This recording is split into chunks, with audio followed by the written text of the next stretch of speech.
आज 15 ऑगस्टच्या निमित्ताने मी हे सांगतोय, बऱ्याच ठिकाणी मला वाटत आलं की आपण जर ह्या जर प्रश्नांवरती कार्यकर्ता म्हणून जर आपण जर चुकीला चूक बोललो नाही तर आपण खरोखर स्वातंत्र्यामध्ये राहतोय काय याचा प्रत्येक नागरिकांनी विचार करावा. म्हणजे काही ठिकाणी असं बोललं म्हणजे बोलतोय की मी बोललो तर कसं येईल, मी कसं काय फोटोशूट करू वगैरे असं सर्व गोष्टी होतं.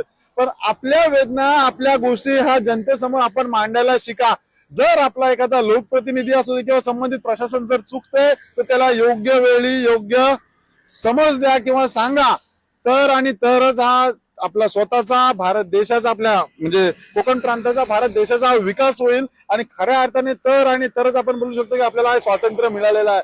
तर या स्वातंत्र्याच्या दिनी मी सांगू इच्छितो की चुकीला चूक, बरोबरला बरोबर बोलायला शिका. कोणत्याही पक्षाचे कार्यकर्ते असू दे किंवा कोणत्याही संघटनेचे कार्यकर्ते असू दे, या गोष्टी करायला शिका. तर आणि तरच आपल्या कोकणाचा सर्वांगीण विकास होईल आणि चांगलं त्याला स्ट्रॉंग असं त्याला रिझल्ट येईल आणि कोकणाचा खऱ्या अर्थाने विकास होईल. तर ही मोहीम पलसपे पासून सुरू झाली. आजचा 7वा दिवस आहे माझा माणगावमध्ये. माणगावच्या ट्रॅफिक चा अहवाल घेतला, सर्व ठिकाणचा अहवाल घेत आज चाललेला आहे आणि तुम्ही सर्वजण आलात, थांबलात, यासाठी मी खरोखर मी आपला आभारी आहे. बरी गोष्ट मला म्हणजे फक्त सपोर्ट ह्याच्यासाठी पाहिजे की हे आलेला डेटा तुम्ही फक्त पाठवा, बाकी काय ना.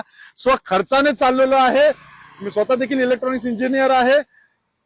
फक्त मला तुमची साथ ह्याच्यासाठी पाहिजे की खड्डे कोणाचं, माझं विजन एकच आहे की कोणाचा या खड्ड्यामुळे कोणाचा जीव जाता कामा नये, याच्यासाठी खटोटोट चालू आहे. तर आपल्या सर्वांची एकजुटीची गरज आहे. आणि धन्यवाद. जय हिंद, जय महाराष्ट्र दादा. Thank you so much. थँक्यू चैतन्यजी, एकदम छान आम्हाला मार्गदर्शन केलं आणि तुमच्या या मोहिमेला जल फाउंडेशन कोकण विभाग संस्थेतर्फे मी खूप खूप मनपूर्वक शुभेच्छा देतो. आणि तुम्ही एकदम म्हणजे एक टोचणारं वाक्य सांगितलं की चूक ते चूक आणि बरोबर ते बुक, हे ऍक्च्युली झालंच पाहिजे. राजकारण्यांना जाब जिथे चूक आहे तिथे विचारलाच पाहिजे. अशा पद्धतीमध्ये जेव्हा होईल तेव्हाच आपला आय थिंक कुठेतरी विकास होईल.